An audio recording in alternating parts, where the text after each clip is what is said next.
अवसर दिया है, प्रभु ने अवसर दिया है, तब तक हम लोग मरकुस रचित सुसमाचार का अध्ययन कर रहे थे और आज भी हम मरकुस रचित सुसमाचार से ही अध्ययन करेंगे।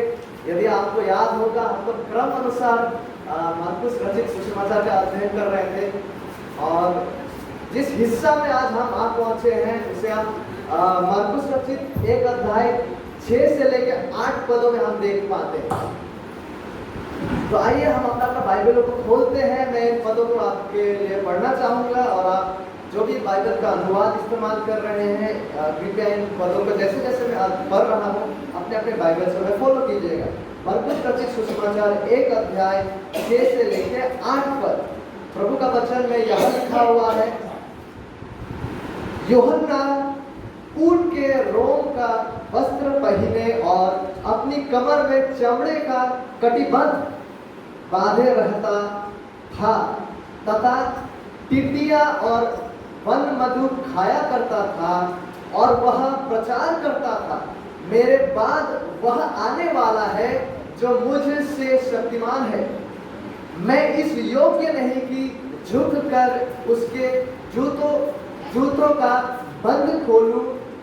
मैंने तो तुम्हें जल से बपतिस्मा दिया है, पर वह तुम्हें पवित्र आत्मा से बपतिस्मा देगा। यह परमेश्वर का वचन है और जिस महत्वपूर्ण विषय को हम यहाँ देखने जा रहे हैं और देख पाते हैं वह है मसीहा का श्रेष्ठता या महानता को। मसीहा यीशु मसीहा का महानता, वो कितना महान है, वो कितना श्रेष्ठ है, इन वास्तविकताओं को हम यहाँ देख पाते हैं। और मुख्य रूप से जब हम पढ़ने लगते हैं इसी महान विषय का अधीन में हम देख पाते हैं यहाँ पे यूहन्ना का वस्त्र और आहार को। सबसे पहले 6 पद में हम यह देख पाते हैं यूहन्ना क्या पहनता था और क्या खाता था। ठीक है, उसके बाद जब हम मरकुस 1 अध्याय 7-8 पदों में प्रवेश करते हैं, वहां हम देख पाते हैं यूहन्ना किसके विषय में गवाह बने, किसका गवाह को वो दे रहे थे और यूहन्ना का लक्ष्य क्या था, यूहन्ना का सेवकाई का लक्ष्य क्या था, मेन उद्देश्य क्या था, उसे हम मरकुस 1 अध्याय 7 और 8 पद में देख पाते हैं। और इससे पहले कि हम लोग यहाँ पे इन पदों पे प्रवेश करें, हम में से जो बीते हुए दिन कभी कभी शायद नहीं थे, तो आपके सुविधा के लिए कुछ समय के लिए अभी रिकैप करना चाहूँगा कि अभी तक में हम लोगों ने क्या क्या स्टडी किए हैं। और ये बहुत ही आनंद का विषय है। सबसे पहले कि सुसमाचारों में से मरकुस का सुसमाचार का हम लोग एक साथ स्टडी कर रहे हैं, अध्ययन कर रहे हैं। ये वाकई में आनंद का विषय है क्योंकि सुसमाचार जो है वो इतिहास का सबसे महत्वपूर्ण संदेश और घटना से संबंध रखते हैं। और अब तक हम लोगों ने मरकुस 1 अध्याय 1 से लेकर 6 पद तक को अध्ययन कर चुके हैं, जहां हम मसीहा का परिचय को देख रहे थे और यह भी मसीहा का परिचय के अधीन में ही आते हैं। सबसे पहले हम लोग जब मसीहा का परिचय को देख रहे थे मरकुस 1 अध्याय 1 पद में, हमने वहां देखे थे कि सुसमाचार क्या है। ठीक है, सुसमाचार क्या है इस विषय में हम लोग देखे थे मरकुस 1 अध्याय 1 पद में। और सुसमाचार क्या है, सरल भाषा में सुसमाचार शुभ संदेश है। सुसमाचार मतलब एक ऐसा समाचार, एक ऐसा खबर, एक ऐसा संदेश जो वाकई में श्रेष्ठ और उत्तम संदेश है। किस विषय में, उद्धार को लेकर उत्तम संदेश। और ये सुसमाचार किसका सुसमाचार है, हम लोगों ने तब देखे थे, यह परमेश्वर के पुत्र यीशु मसीह का सुसमाचार है। मरकुस यह कहता है, परमेश्वर का वचन यह कहता है कि यह सुसमाचार परमेश्वर के पुत्र यीशु मसीह के सुसमाचार है कि यीशु मसीह ने अपने जीवन काल में जब वो मनुष्य बन के आया, जब वो ईश्वर मनुष्य बने इस पृथ्वी में, उन्होंने अपने जीवन काल में उनके मारा जाने के द्वारा, उनके पुनरुत्थान के द्वारा जो कार्यों को उन्होंने हासिल किया है, जिस कार्य को उन्होंने समाप्त किया है, ये उसका सुसमाचार है। ठीक है, प्रभु यीशु मसीह का, परमेश्वर के पुत्र प्रभु यीशु मसीह का यह सुसमाचार है, शुभ संदेश है, अच्छा संदेश है, उत्तम समाचार है कि उन्होंने क्या किया है अपने जीवन, मृत्यु एवं पुनरुत्थान के द्वारा। और हमें यह भी जानना है कि केवल एक ही सच्चा सुसमाचार है और वह है प्रभु यीशु मसीह का सुसमाचार। और उद्धार के लिए हमें इसी सच्चा सुसमाचार को विश्वास करना है।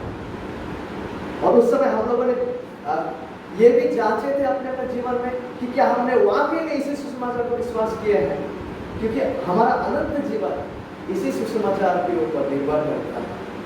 जब हम इसी सुसमाचार को विश्वास करते हैं तब हम अनंत जीवन में प्रवेश करते हैं। उसके बाद हम लोगों ने मार्कुस 1 अध्याय 2 से लेकर 5 पदों को देखे थे, ठीक है, जहां पे हम लोग मसीहा या मसीहा राजा जो है उनके विषय में और उनके जो दूत है, यानी यूहन्ना बपतिस्मा देता, यूहन्ना जो बपतिस्मा देने वाला, उनके विषय में भविष्यवाणी को हम लोगों ने देखे थे कि बहुत दिन पहले ही पवित्र शास्त्र में उनको लेकर भविष्यवाणी को किया गया था। और साथ ही साथ हमने यह भी देखा था पिछले बार कि यूहन्ना जो है, किसने यूहन्ना को भेजा गया यीशु मसीह पृथ्वी में आने से पहले, ताकि यूहन्ना जो है वो उस मसीहा के लिए मार्ग को प्रस्तुत करे। और यूहन्ना ने किस तरह से मार्ग को प्रस्तुत किया? मन फिराव का बपतिस्मा का प्रचार करने के द्वारा।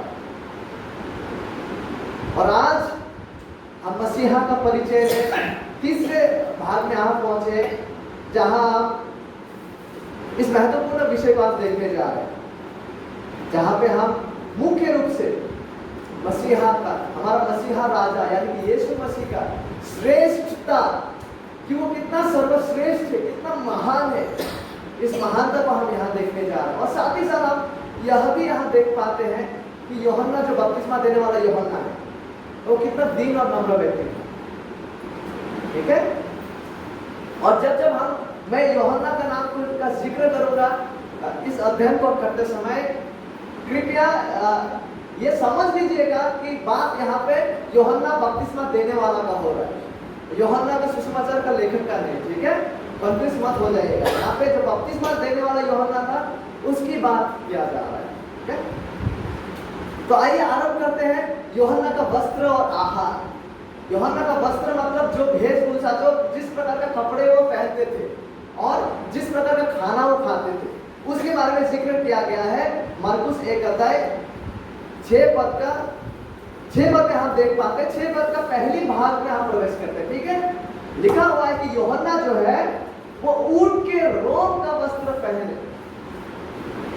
यूहन्ना जो है ऊंट को हम सभी जानते हैं, कैमल जिसे कहते हैं, ऊंट के रोम का वस्त्र वो पहनते थे, ठीक है। और यूहन्ना का जो वस्त्र पहनने का जो तरीका था वो हमारा जैसा आज का जैसा जो मॉडर्न जमाने का है, बहुत फैशन करते हैं, फैशनेबल होते हैं ना, उतना सजीला नहीं था यूहन्ना का, उतना फैशनेबल वो नहीं थे। और उन दिनों में जो दूसरा धर्मीय शिक्षक लोग जो थे, जैसे शास्त्री लोग, फरीसी और शास्त्री लोग जिस प्रकार का वस्त्र कपड़ा को पहनता था, यूहन्ना का कपड़ा उससे बहुत अलग था। वो ऊंट के रोम या ऊंट के जो बाल होते हैं ना, है उसका वस्त्र को पहनता था। वो उतना फैशनेबल और सजीला नहीं था। उसके बावजूद, ठीक है, यूहन्ना का कपड़ा यूहन्ना का विषय में अलग सा एक पहचान को देता था। उसके बावजूद यूहन्ना जिस प्रकार का कपड़ा को पहनते थे ना, वो उसके विषय में अलग सा एक पहचान को देता था, अलग सा एक महत्व था इस कपड़ा का। यूहन्ना ऊंट के रोम या ऊंट के नहीं होते, जैसा हमारा गाय बकरी का बाल होते हैं ना, उसी प्रकार से ऊंट का जो बाल होता था उससे बुना हुआ कपड़ा यूहन्ना पहनते थे। जैसे हमारे दिनों में भी सिल्क का कपड़ा पहनते हैं, सिल्क का साड़ी पहनते हैं, कॉटन से धागा निकल के वो कपड़ा बुना जाता है, उसको हम लोग पहनते हैं। उसी प्रकार से क्या है, यूहन्ना का जो था उसका जिस वस्त्र को वो पहनता था वो ऊंट के रोम या ऊंट के बालों से बना हुआ, ऊंट के बालों से धागा निकालकर जो बूंदा हुआ कपड़ा था उसे वो पहनते थे। और वो उतना मुलायम नहीं हुआ करता था जैसा हमारा कपड़े सब है, वो बहुत रफ एंड टफ कपड़ा हुआ करता था और बालदार या रोमदार वो कपड़ा हुआ करता था, ठीक है। इस प्रकार का कपड़ा यूहन्ना पहनता था। कैमल ऊंट का बाल से निकाला हुआ धागा जो है, रोमदार बालों वाला वो जो कपड़ा है, उसका वो वस्त्र पहनता था। और साथ ही साथ मार्कुस यह भी कहता है कि यूहन्ना जो है वो अपनी कमर में चमड़े का कटिबंध बांधे रहता था। अपने कमर में जो है चमड़े का, लेदर का कटिबंध मतलब एक प्रकार का बेल्ट है, बेल्ट लेकिन हम लोग जैसा बेल्ट पहनते हैं वैसा बेल्ट नहीं है। कटिबंध मतलब बेल्ट जो होता है, आगे हम लोग समझ रहे, लेदर का जो है, चमड़े का बेल्ट, लेकिन हम लोगों का जैसा बेल्ट नहीं है, वो बेल्ट थोड़ा अलग है। वो बेल्ट ऐसा बेल्ट है जहां पर आप पैसे वगैरह भी रखने का वहां जगह हुआ करता था, उस प्रकार का कटिबंध या बेल्ट वो बांधा करता था यूहन्ना। जो चमड़ी का, वो चमड़ी में आज हम लोग जैसा वेल फिनिश्ड, बहुत अच्छे से बना हुआ चमड़े का बेल्ट पहनते हैं, वैसा उतना अच्छा नहीं, लेकिन वो भी एक रफ प्रकार का चमड़ा हुआ करता था। कटिबंध एक ऐसा बेल्ट जहाँ पे कम से कम कुछ छोटे मोटे सामान को रखने का जगह हुआ करता था। तो यूहन्ना का वेशभूषा, उसका वस्त्र ऐसा था, ऐसा ऊंट के बालों से बुना हुआ कपड़ा, ठीक है, वस्त्र, और चमड़े का, लेदर का जो है कटिबंध बेल्ट वो पहना करता था। और जब यहाँ पे हम देख पाते इन शब्दों को कि यूहन्ना ऊंट के रोग का वस्त्र पहना करता था, ठीक है, और अपनी कमर में चमड़े का कटिबंध बांधे रखता था, तो ये शब्द ऐसा शब्द है, ठीक है, ये शब्द ऐसा शब्द है जो यह इशारा करता है, जो यह समझाता है कि आदत के तौर पे यूहन्ना ऐसे ही वस्त्र को पहना करता था। ऐसा नहीं कि चलो भैया क्रिसमस का एक दिन जब होता है जैसे हम लोग पहनते हैं बहुत अच्छा कपड़ा, ऐसा नहीं कि वो साल में एक दो बार इस कपड़े को पहनता था, नहीं, आदत के तौर पे हैबिचुअली यूहन्ना जो थे इसी कपड़े को ड्रेस अप करते थे, इसी प्रकार का वस्त्र को वो पहना करते थे। अब सवाल यह है कि वाई यूहन्ना का कपड़ा पहनने का तरीका क्यों ऐसा था? वाई जॉन, क्यों आप ऊंट के रोम का वस्त्र पहना करते थे? क्यों अपनी कमर पे चमड़े का बेल्ट आप लगाया करते थे? क्यों आपका कपड़ा पहनने का तरीका बिल्कुल अलग था? उतना फैशनेबल नहीं, उतना डिजाइनेबल कपड़ा आप नहीं पहनते थे। वाई जॉन आप अलग थे फरीसियों से और शास्त्रियों से। आप याद होगा यदि हमें लूका 16 में जब हम पढ़ते यीशु मसीह फरीसियों को इशारा करके कहते कि वो लोग धन के प्रति वो लोग लोभी थे, और जिस प्रकार वो कपड़ा पहनता था वो बहुत ही हाई फाई कपड़ा पहनते थे। लेकिन जॉन जो थे, यूहन्ना बपतिस्मा देने वाला, बिल्कुल अलग था उसका रहने का और उसका कपड़ा पहनने का तरीका। वाई जॉन आप इसी प्रकार का ही कपड़े पहनते थे, यद्यपि ये दूसरों से बहुत भिन्न है। आपके जमाने के जो शिक्षक लोग हैं, बाकी लोग, उससे भी आप भिन्न थे। कि वाई क्योंकि, ठीक है, क्योंकि यही वेशभूषा, क्योंकि एग्जैक्टली इसी प्रकार का वस्त्र को पुराने नियम का भविष्यद्वक्ताएं पहना करता था, ठीक है, इसी प्रकार का वस्त्र को हमारे बाइबल के जो पुराने नियम के भविष्यद्वक्ता लोग थे, जो नबी लोग हुआ करते थे, वो लोग इसी प्रकार का वस्त्र को पहना करते थे। परमेश्वर के जो सच्चा भविष्यद्वक्ताएं हुआ करते थे वो इसी रूप में रहा करते थे, वो लोग इसी वस्त्र को पहना करते थे। और इसमें कोई शक नहीं कि यूहन्ना बपतिस्मा देने वाला भी एक भविष्यद्वक्ता ही था। और यहाँ तक कि उसे पुराने नियम का एक भविष्यद्वक्ता है एलाइजा, उसके साथ तुलना भी किया गया। एक पद को पढ़ते आइए, मत्ती 11:14 पद। जल्दी से हम मत्ती 11:14 पद में आते हैं।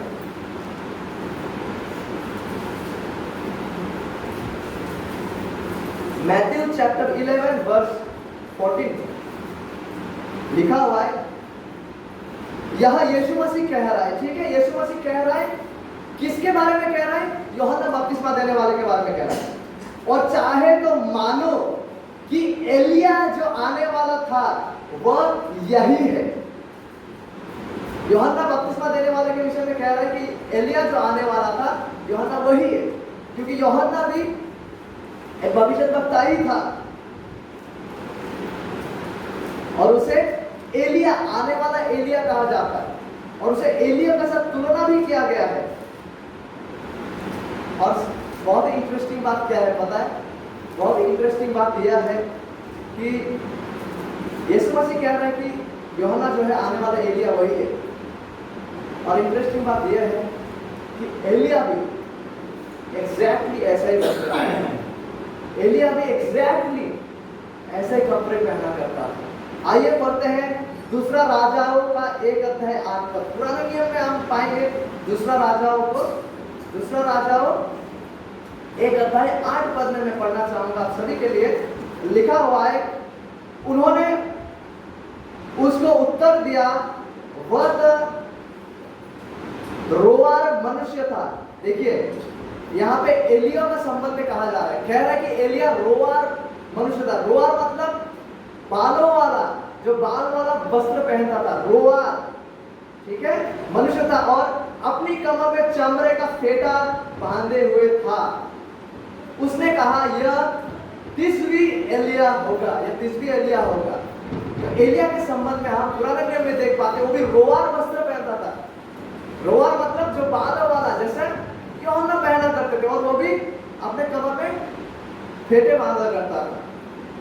तो यूहन्ना का इस तरह का वेशभूषा पहनना यह प्रदर्शित करता है कि वो एक भविष्यवक्ता थे, और साथ ही साथ उसको एलिया का साथ तुलना किया गया, और एलिया भी इसी प्रकार का वस्त्र पहना करता था। और यदि हम में से कोई, ठीक है, चाहते कि उन दिनों में कि लोग आपको भविष्यवक्ता के रूप में पहचाने, यदि हम में से कोई चाहता कि उन दिनों में लोग हमें भविष्यवक्ता के रूप में पहचाने या देखे, तो उसका बहुत सारे चिन्हों में से एक चिन्ह यह था कि हम भी इसी प्रकार का वस्त्र पहने। तो इस प्रकार का वस्त्र पहनना यह दिखाता था, बहुत सारे गुणों में, बहुत सारे चिन्हों में एक चिन्ह यह भी था कि यदि हम अपने आप को भविष्यवक्ता के रूप में प्रस्तुत करें तो इस प्रकार का वस्त्र हमारा होना जरूरी था, ठीक है। तो यदि आप चाहते हैं कि आपको कोई भविष्यवक्ता के रूप में पहचाने उन दिनों, तो आपको भी ऐसा ही वस्त्र पहनना आवश्यक था। और यहाँ तक कि झूठे जो नबी लोग हुआ करता था, झूठे जो भविष्यवक्ता आए थे, वे भी ऐसे ही वेशभूषा में आते थे। झूठे जो भविष्यवक्ता आए थे, जो अंदर से फाड़ने वाले भेड़ों के समान है, वे भी इसी प्रकार का वस्त्र में आया करते थे। इसलिए यीशु मसीह ने एक बार सतर्क करते हुए उन्होंने ऐसा बातों को कहा। मैं आपके लिए पढ़ना चाहूंगा ये बातों को, हम मत्ती 7 में पाते। यीशु मसीह ने कहा था, झूठे भविष्यवक्ताओं से सावधान रहो, जो भेड़ों के भेष में तुम्हारे पास आते हैं, परंतु अंतर से फाड़ने वाला भेड़िया है। झूठे भविष्यवक्ता लोग किस में आते हैं? भेड़ों का भेष में आते हैं। अब भेड़ों का भेष का मतलब क्या है? भेड़ों का भेष मतलब यह नहीं कि कोई भेड़िया मेमना विश्वासी बन के आया, मुख्य रूप से वो नहीं है।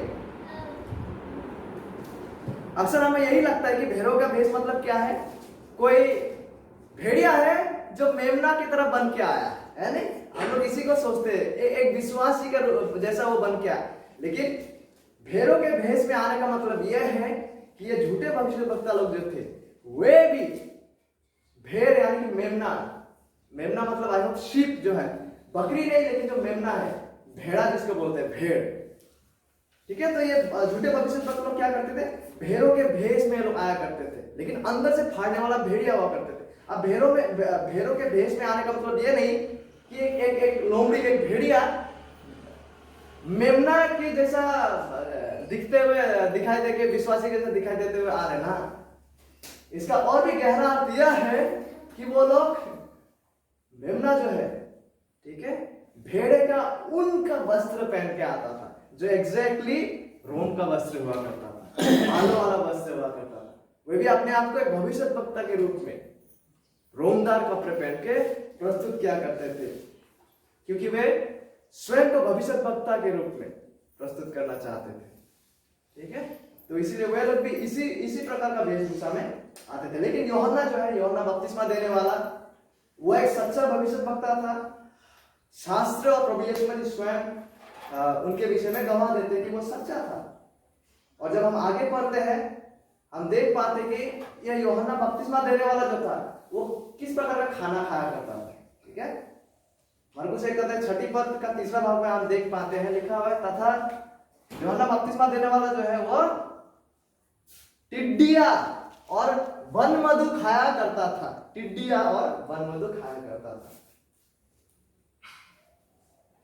यूहन्ना। टिड्डिया क्या है? टिड्डिया लोकस्ट बोलते हैं इंग्लिश में। टिड्डिया मैं आसामी में भी देख रहा था, कुचुड़ा होर्डिंग बोलते हैं, उड़ने वाला एक होता है, मतलब लोकस्ट, उड़ने वाला एक वो विशेष करके हमारे इधर में उसे हम देख पाएंगे धान का खेत में जो खाया भी जाता है, टिड्डिया, ठीक है। उसको आसामीज में कुचुआ फोड़ी के ऐसा कुछ बोलते हैं, मैंने ये अनुवाद आसामीज में देखा, ठीक है। लोकस बोलते हैं हिंदी में। तो यूहन्ना बपतिस्मा देने वाला जो था वो एक प्रकार का इंसेक्ट है, इंसेक्ट ना, एक प्रकार का जीव है, धान का खेत में पाए जाने कीट इसको बोलते हैं, लेकिन इसको खाया जा सकता है। और पुराने नियम में जब हम लेवी व्यवस्था में देखते हैं ना, वो एक प्रकार का कीट जिसको खाने का अनुमति नहीं यहोवा ने दिया था, वो टिड्डियों को ही खाने का अनुमति उन्होंने दिया था, ठीक है। एकमात्र जो कीटों में से अगर किसी को खाने का अनुमति दिया गया था वो इसी कीट को। तो यूहन्ना ये खाया करता था, और साथ ही में वो वनमधु भी खाया करता था। और फिर एक बार जो खाया करता था शब्द है, इसका मतलब यह नहीं है कि वो साल में एक बार इस खाना को खाता था, ये उसका रोज ही आहार को दर्शाता है। हैबिचुअली, आदत के तौर पे वो यही खाया करता था। और टिड्डिया जो है, लोकस्ट, इसे आज भी खाया जाता है, पता है, कई देशों में, हमारे देशों में भी कुछ ट्राइब्स हमारे देशों में भी है। शायद मैंने भी एक दो बार कोशिश किए हैं, तो इसको खाते हैं, धान का खेत में मिलता है लोकस्ट, तो हमारे देश में भी खाया करते हैं इसको। कुछ ट्राइबल्स लोग हैं, पेड़ को निकालते हैं, उसके बाद पंख को निकालते हैं, या फिर आप सीख दे के जला के भी खा सकते हैं, या कोई बॉयल करके खा सकते हैं, फ्राई करके खा सकते हैं, लेकिन ये खाने योग्य है। पौष्टिक प्रोटीन में भरा हुआ होता है यह, कोई सुखा के भी इसको रख के खाता है। और यूहन्ना साथ ही साथ वन मधु भी खाया करता था। वन मधु भी बहुत अच्छा आहार है, पौष्टिक भरा आहार है, बहुत ही उपयोग, इसका शारीरिक रूप से भी बहुत उपयोगी है, और ये काफी मीठा और काफी अच्छा भी है। इवन टुडे, आज भी लोग, ऐसे भी लोग हैं जो वन मधु की तलाश करते हैं, जो सच्चा मतलब ओरिजिनल, जो ऑर्गेनिक, जिसे वन से प्राप्त करते हैं ना, जो मिलावटी जिसमें नहीं है, क्योंकि ये बहुत ही शरीर के लिए बहुत ही उपयोगी है। तो यूहन्ना जो है, यूहन्ना बपतिस्मा देने वाला, इस प्रकार का वस्त्र पहनता और इस प्रकार का आहार को वो खाया करता था। अब यहाँ से कुछ सोचने वाला बात यह है, जब हम इस प्रकार से यूहन्ना को देखते हैं, यूहन्ना बपतिस्मा देने वाला, वो अलग ही दिखता है, नहीं, अलग ही दिखता है। यूहन्ना का जीवन यात्रा उन दिनों के दूसरे यहूदी धर्मीय नेताओं से बिल्कुल अलग था, और बहुत ही भिन्न। जहां उन दिनों में दूसरे धर्मीय नेता लोग जो थे, वो लोग सांसारिक अभिलाषों में डूबे हुए थे, सांसारिक अभिलाषों में और संसार की सुख सुविधा के पीछे में वो लोग लगे हुए थे, उस दिनों के जो दूसरा धर्मीय नेता लोग जो थे। और जैसे वो नेता लोग थे, अधिकांश लोग भी वैसे ही हुआ करते थे, ठीक है। तो यूहन्ना का जो जीवन यात्रा है, जहां पे लोग सांसारिक अभिलाषों में डूबे हुए थे, ठीक वही यूहन्ना का जो जीवन यात्रा है, यूहन्ना का रहने का तरीका यह प्रदर्शित करता है और लोगों को यह स्मरण दिलाता है। यूहन्ना का इस तरह का रहना उस समय लोगों को यह याद दिलाता है, लोगों के सामने यह प्रदर्शित करता है कि सांसारिक अभिलाष का पीछे में डूबे रहना, सांसारिक अभिलाष का पीछे में डूबे रहना और सांसारिक अभिलाष का पीछे में लगे रहना, ये लगे रहना जो है, ये एक प्रकार का इतना बड़ा बाधा बन सकता है एक व्यक्ति का जीवन में कि वो प्रभु के पास ना ही आए। ये सांसारिक अभिलाष जो है एक इतना बड़ा बाधा बन सकता है लोगों के जीवन में कि वह अपना पाप को पहचानने में इनकार ही करे, अपने पाप को ना ही नकारे। तो यूहन्ना का जीवन यात्रा इन बातों को भी प्रदर्शित करता है, इन बातों को स्मरण दिलाता है, जहां पे लोग सांसारिक अभिलाष का पीछे डूबे हुए थे, जो कि उनके लिए बाधा बन जाता है, बाधा बने हुए थे कि वो अपने पाप को ना त्यागते हुए परमेश्वर के पीछे चले। तो यूहन्ना का जीवन यात्रा भी कहीं ना कहीं प्रकार से लोगों के सामने एक फटकार था, एक स्मरण दिलाता था लोगों को कि देखो, जिस तरह का जीवन यात्रा आप कर रहे हो, जिस सांसारिक अभिलाष का पीछे में डूबे हुए हो, वे आप लोगों के लिए बाधा है। इस प्रकार से यूहन्ना का जो है जीवन यात्रा प्रदर्शित करता है। और अभी हम जब मरकुस 1:7-8 पदों में प्रवेश करते हैं, वहां पे हम यूहन्ना का उद्देश्य, लक्ष्य और यूहन्ना का गवाह को देख पाए कि यूहन्ना किसके विषय में उन्होंने गवाह को दिया, यूहन्ना क्यों आए थे, किस उद्देश्य से, क्या मकसद क्या था यूहन्ना का सेवकाई का, उसका मिनिस्ट्री का उद्देश्य क्या था, लक्ष्य क्या था। तो आइए इन पदों को पढ़ते हैं। मरकुस 1:7-8 पद। यूहन्ना जो है और यह प्रचार करता था, मेरे बाद वह आने वाला है जो मुझसे शक्तिमान है, मैं इस योग्य नहीं कि झुककर उसके जूतों का बंद खोलूं। मैंने तो तुम्हें जल से बपतिस्मा दिया है, पर वह तुम्हें पवित्र आत्मा से बपतिस्मा देगा। और यूहन्ना जो है वो यह प्रचार करता है। इससे पहले जब यूहन्ना प्रचार करते हैं, हम लोगों ने कुछ दिनों पहले देखे थे, वो मन फिरा का वो बपतिस्मा का प्रचार को किए। और अभी इस समय में वो जो प्रचार कर रहे हैं, तो इन्हीं विषय का वो प्रचार कर रहे हैं। और यहाँ पे हम यूहन्ना का सेवका का उद्देश्य को, उसका लक्ष्य को देख पाते हैं। इसी उद्देश्य से यूहन्ना को भेजा गया था। यहाँ पे आप यूहन्ना का सेवकाई का मुख्य लक्ष्य को देख पाते हैं, मुख्य उद्देश्य को देख पाते हैं। और वो क्या है? वो है मसीहा के विषय में प्रचार करना, लोगों का दृष्टि को मसीहा की ओर करना, मसीहा को ऊंचे पे उठाना, मसीहा की ओर अपना केंद्र को लगाना, इस तरह से ताकि लोग मसीहा की ओर देखें, मसीहा का महानता और श्रेष्ठता का प्रचार करना और ऐलान करना। यूहन्ना ने स्वयं का प्रचार को नहीं किया, यूहन्ना ने स्वयं का प्रचार को नहीं किया,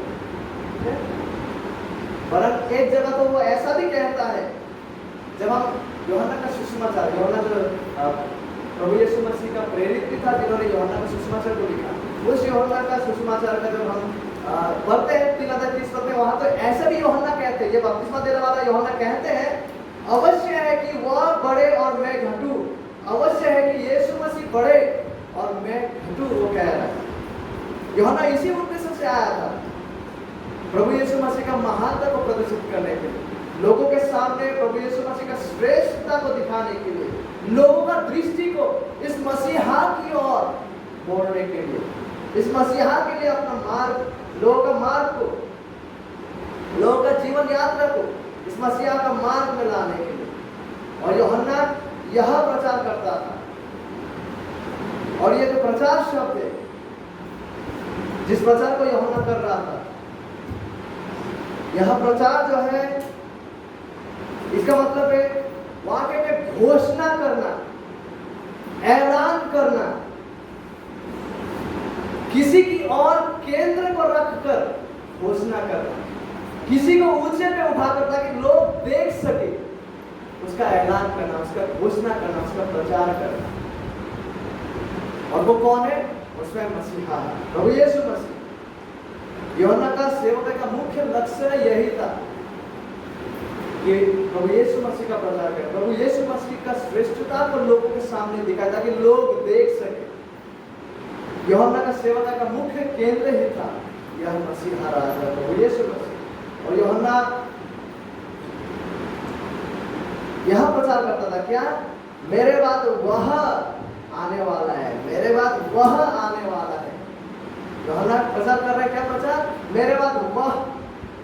और ये वह जो शब्द है, इसे डेफिनेट आर्टिकल कहते हैं। डेफिनेट मतलब यह है कि ये वह है जिसके जैसा कोई नहीं है, यह वह है जो अकेला एकमात्र है।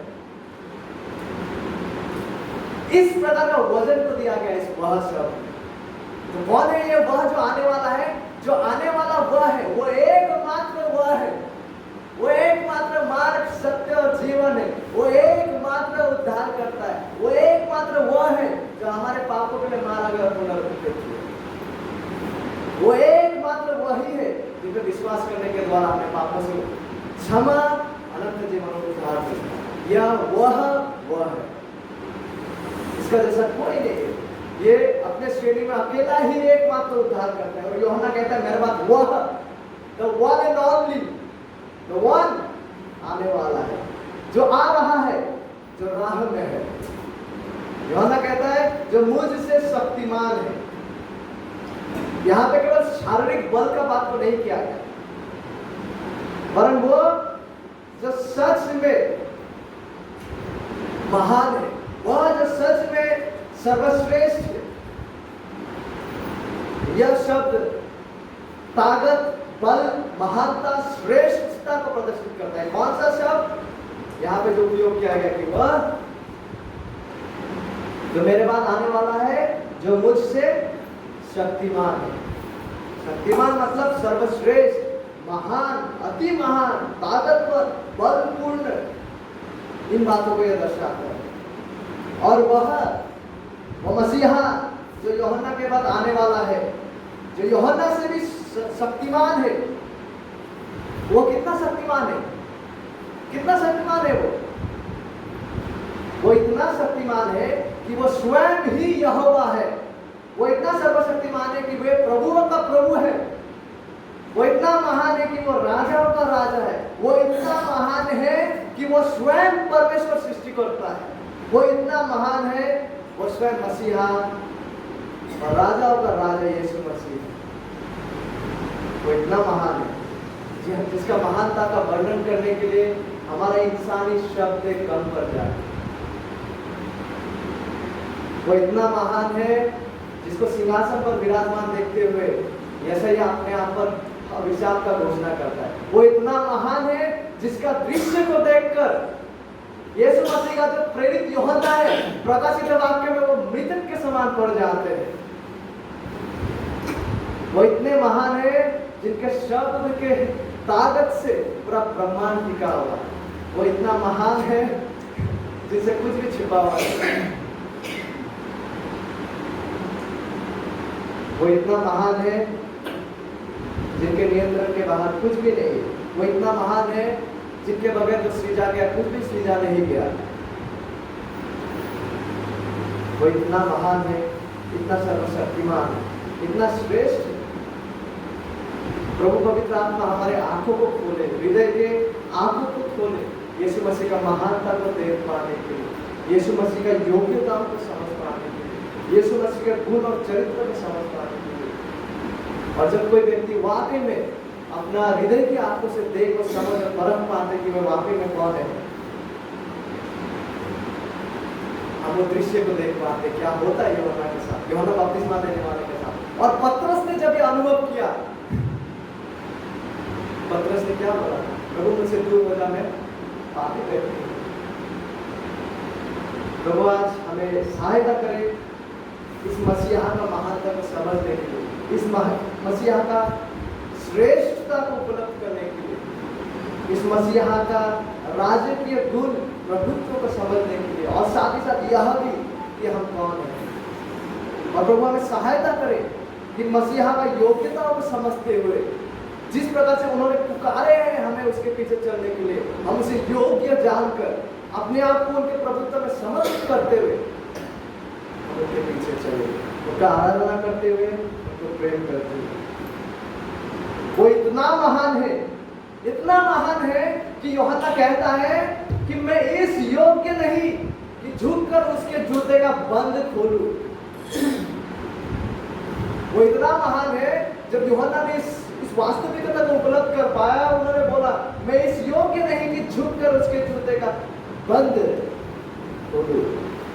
मसीहा हर क्षेत्र में इतना महान और श्रेष्ठ है कि यूहन्ना ने स्वयं को इस योग्य नहीं समझा कि झुककर उसका जूता का जो फीता है बंधा हुआ इसको खोले। Wow, can you imagine that? यीशु मसीह ने कहा था कि माँ के कोख से अगर कोई इतना श्रेष्ठ जन्मा है तो यूहन्ना जैसा कोई नहीं है बपतिस्मा देने वाला। और ये व्यक्ति क्या कहता है? मैं उस योग्य नहीं कि इस मसीहा का जूता का बांध खोल सकूं। ये मसीहा इतना ही महान है। और जूते का बांध को कौन खोला करता था पता है? उन दिनों में जूते का बांध को कौन खोला करता था? उन दिनों में राजा या मालिक का जो सबसे छोटा निम्नतम श्रेणी का दास लोग हुआ करता था, स्लेव। प्रकार के स्लेव हुआ करते थे, तो कोई भिन्न भिन्न काम को करते थे, लेकिन सबसे जो निम्नतम वर्ग का जो स्लेव दास हुआ करता था, वो लोग मालिक का या राजा का जूता का बांध खोला करता था। और यूहन्ना क्या कह रहा है? यूहन्ना ने स्वयं को इस मसीहा राजा का उस योग्य, उस निम्नतम योग्य दास भी ना समझा।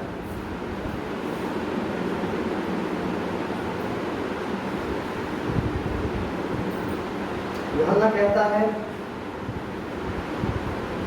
मैं उस मालिक, वो एकमात्र राजा के सबसे निम्नतम दासों के स्तर में भी नहीं। I am not even to that level of the lowest slave of this. लेकिन क्यों? Why? यहाँ पे हम यूहन्ना का दीनता को भी देख पाते हैं। यूहन्ना ने अपना वास्तविकता को भी मैंने पहचाना मसीहा को जानने के बाद।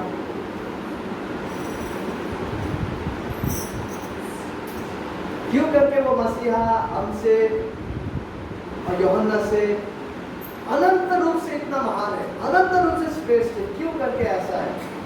ये तो सच है।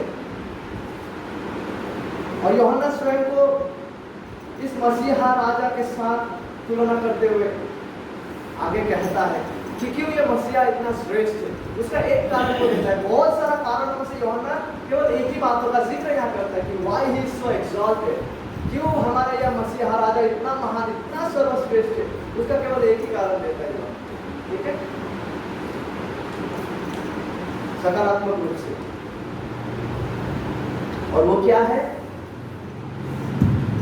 आगे जब हम मरकुस 1:8 पढ़ते हैं, लिखा हुआ है, मैंने तो तुम्हें जल से बपतिस्मा दिया है, पर वह the one and only तुम्हें पवित्र आत्मा से बपतिस्मा देगा। दैट इज व्हाई जॉन यहाँ पे बोल रहा है कि वो इतना महान है कि मैंने तो केवल जल से बपतिस्मा दिया, यूहन्ना कह रहा है, पर वह जो आने वाला मसीहा है, जो राजा यीशु मसीह है, वो पवित्र आत्मा से बपतिस्मा देगा। और जब बपतिस्मा शब्द यहाँ पे है, बपतिस्मा से बप्ताइजो या बप्तिजो, इसका मतलब है डुबोया जाना या एक किया जाना। इसमें कोई छिपा वाला विषय नहीं आता है। बप्तिज्म जो शब्द है, बप्तिजो या बप्ताइजो, इसका मतलब ये डुबोया जाना या एक किया जाना। और यूहन्ना कहता है कि यूहन्ना केवल जल से, पानी है ना, यरदन नदी में होते हैं तो वो कहता है कि मैं केवल जल से बपतिस्मा दी है, लेकिन मसीहा राजा प्रभु यीशु मसीह क्या है? वो पवित्र आत्मा से बपतिस्मा देगा। केवल मसीहा ही, केवल मसीहा राजा ही हमें पवित्र आत्मा से बपतिस्मा दे सकते हैं। जिसका सामान्य अर्थ यह है कि केवल मसीहा राजा ही हमें पवित्र आत्मा देकर हमें नया जीवन दे सकता है, हमारे जीवन में सच्चा परिवर्तन ला सकता है, हमारे जीवन में सच्चा पवित्रता, शुद्धता को ला सकता है।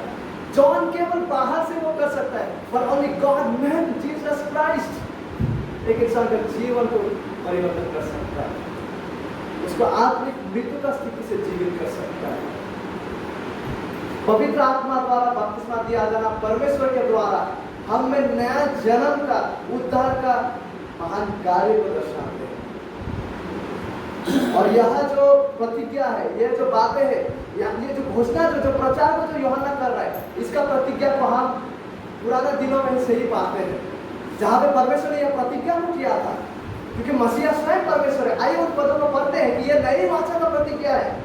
यहजकेल 36 अध्याय 25 से 27 पद को आइए पढ़ते हैं एक साथ। यहजकेल इज़ेकियल चैप्टर 36 वर्सेस 25 to 27। यहजकेल 36 अध्याय 25 से 27। यह नई वाचा का प्रतिज्ञा है कि प्रभु यीशु मसीह का मारा जाना, उसका लहू, उसका समाप्त कार्य के द्वारा परमेश्वर जो करने जा रहा था, यह उसका प्रतिज्ञा है। परमेश्वर का वाचा को बांध देते। यहजकेल 36 अध्याय 25 से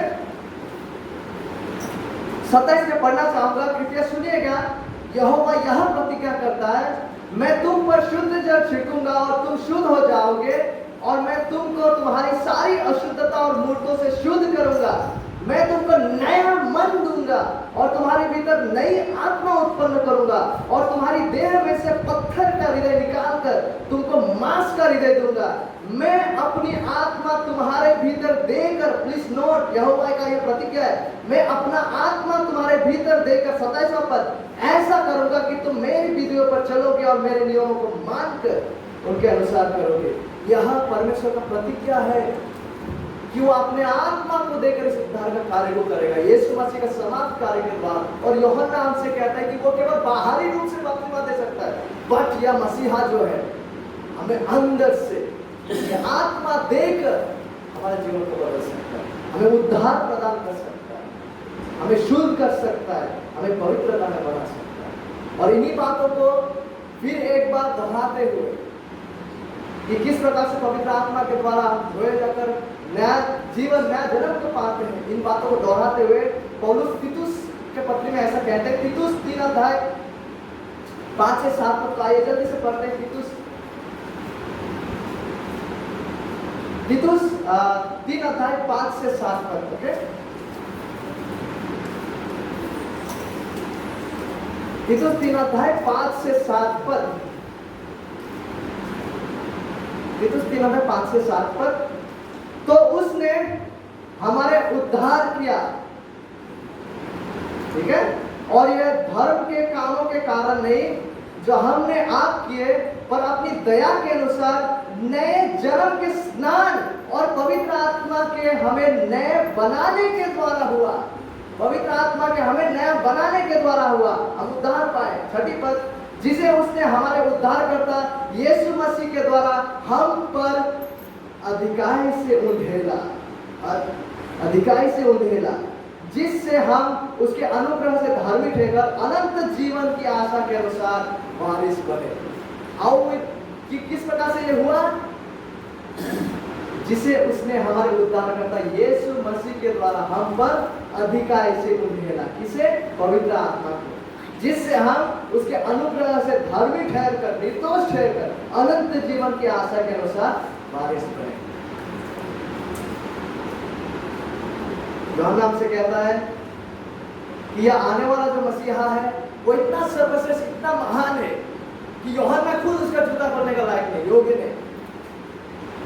साथ ही साथ यूहन्ना क्या कहता है कि यह आने वाला मसीहा राजा प्रभु यीशु मसीह इतना महान है कि यूहन्ना तो केवल पानी में बपतिस्मा देता था, लेकिन यह जो मसीहा है यह पवित्र आत्मा के द्वारा बपतिस्मा देगा। और इस बातों का प्रतिज्ञा को परमेश्वर ने पुराना नियम में ही प्रतिज्ञा किए थे, वाचा को बांधते हुए कि परमेश्वर ऐसा करने वाला है कि प्रभु यीशु मसीह जो है पवित्र आत्मा को उंधेल कर, पवित्र आत्मा को हमें देकर हमारे जीवन को बदलते, हम उद्धार पाते, हम नया जन्म पाते। यूहन्ना यहाँ पे कुछ ऐसा कह रहा है कि यह मसीहा जो है वो सर्वश्रेष्ठ है। यूहन्ना कहता है कि मैं ऐसा नहीं कर सकता, केवल मसीहा ही, केवल वो मसीहा जो स्वयं परमेश्वर है वही पवित्र आत्मा देता है, जिसके फलस्वरूप, जिसके प्रभाव में हम नया जन्म को पाते हैं, हम उद्धार को पाते हैं और पवित्रता में बढ़ते हैं। कौन करता है? मसीहा, प्रभु यीशु मसीह अपने पवित्र आत्मा को देकर। तो यूहन्ना, हमारा बपतिस्मा देने वाला यूहन्ना, सुसमाचार के केंद्र और हृदय के बारे में यहाँ बात कर रहा है नहीं? यूहन्ना सुसमाचार के केंद्र और हृदय के बारे में बात कर रहा है, वो मसीहा का श्रेष्ठता के बारे में बात कर रहा है, पवित्र आत्मा के द्वारा आता हुआ उद्धार का वो बात कर रहा है। यह सुसमाचार का केंद्रीय बातें हैं। यूहन्ना जो है सुसमाचार का केंद्रीय बातों को यहाँ पे कर रहा है। और ये कितना ही इंटरेस्टिंग है। क्यों इंटरेस्टिंग है? मार्कुस ने अपना लेख में इसी तरह से आरंभ किया था। किस तरह से आरंभ किया था? परमेश्वर के पुत्र यीशु मसीह के सुसमाचार का ये आरंभ है। यूहन्ना भी एग्जैक्टली सुसमाचार का हृदय की बातों को ही कर रहा है। और सुसमाचार क्या है? हम शुरू में कहते हैं सुसमाचार एक शुभ संदेश, अच्छा समाचार है। उसके विषय में, किसके विषय में? मसीहा राजा के विषय में, उसके विषय में जो सर्वशक्तिमान है, उसके विषय में जो सर्वश्रेष्ठ है, उसके विषय में जो महान है, वो मसीहा राजा जो स्वयं परमेश्वर है, जो अपने राज्य को ला रहा है। एक ऐसा राज्य जहां पे पापों का क्षमा है, एक ऐसा राज्य जहां पे उद्धार का सच्चा आज का राज्य है, एक ऐसा राज्य अनंत जीवन का राज्य, पवित्रता का राज्य, परमेश्वर का राज्य, स्वर्ग का राज्य और आखिरकार अनंत जीवन का राज्य। लेकिन बात यह है कि इस राज्य में केवल वही लोग प्रवेश करते हैं जिनका जीवन में नया जन्म घटता है पवित्र आत्मा के द्वारा। यीशु ने एक जगह में इसलिए कहा था, you must be born again, इंसान को नया जन्म की आवश्यकता है परमेश्वर के राज्य को देख पाने और वहां प्रवेश कर पाने के लिए। और इस राज्य में केवल वही लोग प्रवेश करते हैं जिन्होंने सच में मन फेरते हुए इस मसीहा को उद्धारकर्ता और प्रभु के रूप में, मुक्तिदाता के रूप में ग्रहण करते हैं। ये राज्य में केवल वही लोग प्रवेश करते हैं। इस अवसर में, पाप क्षमा का, इस उद्धार का आशीष में केवल वही लोग प्रवेश करते हैं। महत्वपूर्ण सवाल यह है कि क्या हमारा जीवन में नया जन्म हुआ है? क्या प्रभु का आत्मा ने इस महान कार्य को हम में किया है, जिसके वजह से हम नया जीवन को पाए हैं, जिसके वजह से हमारा स्वभाव, हमारा भीतरी आचरण, हमारा प्रकृति बदल गया है। मुख्य रूप से हम अभी परमेश्वर को प्रेम करने में, इस मसीहा को प्रेम करने में, इस मसीहा का श्रेष्ठता को जानने में बढ़ रहे हैं। और हम ये भी जानने में बढ़ रहे हैं कि हम कौन है, और हम इसको भी जानने में बढ़ रहे हैं कि हमें इस उद्धारकर्ता की हर रोज आवश्यकता है कि हम उसकी राह में चल सकें। और हम पूरा जीवन से उद्धार के लिए, पाप क्षमा के लिए, अनंत जीवन के लिए, परमेश्वर के राज्य में प्रवेश करने के लिए अपना आशा और भरोसा को इसी मसीहा में लगाए हुए। क्या हम वह है? और साथ ही साथ क्या हम इस मसीहा का वचन के अनुसार जीवन को जीने में, इस मसीहा को प्रसन्न करने के लिए अपना जीवन को दे दिया है? यदि हम नया जन्म प्राप्त है तो अवश्य हम इस मसीहा को इस रूप में ग्रहण करेंगे। हमारे जीवन में उनके वचन अनुसार चलने का एक भूख, एक प्यास, एक दौड़ बना रहेगा। और साथ ही साथ परमेश्वर के लोगों के साथ इस परमेश्वर का आराधना करने के लिए हमारा हृदय चाहेगा। क्या हम ऐसे लोग हैं? अगर सच में तो वाकई में प्रभु का इस महान पवित्र आत्मा को हम में देकर हमारे जीवन को बदला दिया है। यदि हम वाकई में, यदि इस तरह से हम धार्मिकता, पवित्रता में और ईश्वर भक्ति में बढ़ रहे हैं, तो हम खुद से पूछे क्या हम वाकई में नया जन्म प्राप्त किए हैं? क्या हम वाकई में इस तरह से बदल रहे हैं जो मेरा प्रकृति को बदल रहा है और साथ में मेरा स्वभाव भी बदल रहे हैं? क्या हमने सच में मन फेरते हुए इस मसीहा को विश्वास किया है? मसीहा का दूत यूहन्ना बपतिस्मा देने वाला आते हैं। यूहन्ना का लेख में हम देख पाते हैं, इस स्टेज में, इस सेटिंग में, इस लेख में, इस सत्य घटना में। और वो क्या करते हैं? मसीहा राजा के लिए मार्ग को प्रस्तुत करते हैं अपने सेवकाई के द्वारा, अपने प्रचार के द्वारा। वो मसीहा राजा का आने का ऐलान और घोषणा को करते हैं। हम इतना दिन में यही देख रहे थे, है नहीं? मरकुस 1 अध्याय 4 से 8 पदों में। लेकिन आनंद की बात यह है कि हम अगला पद में जब कदम रखेंगे, हम देख पाएंगे मसीहा आ चुका है। मसीहा आ चुका है और बाकी सब उसी से संबंध नया होने जा रहा है। प्रभु का इच्छा हो तो अगले बार जब हम देखें, हम वहां प्रवेश करें। तब तक के लिए प्रभु हमें अनुग्रह करे कि इस मसीहा का महत्व को हम समझे, हम ये समझे कि मसीहा इतना योग्य है कि हम अपने जीवन को इनके लिए दे दें। इसके बावजूद ये कुछ भी नहीं है इसके सामने कि वो कौन है और उन्होंने हमारे लिए कुछ भी नहीं। प्रभु इस रीति से हमारा जीवन में आइए हम एक साथ बात करें। प्रभु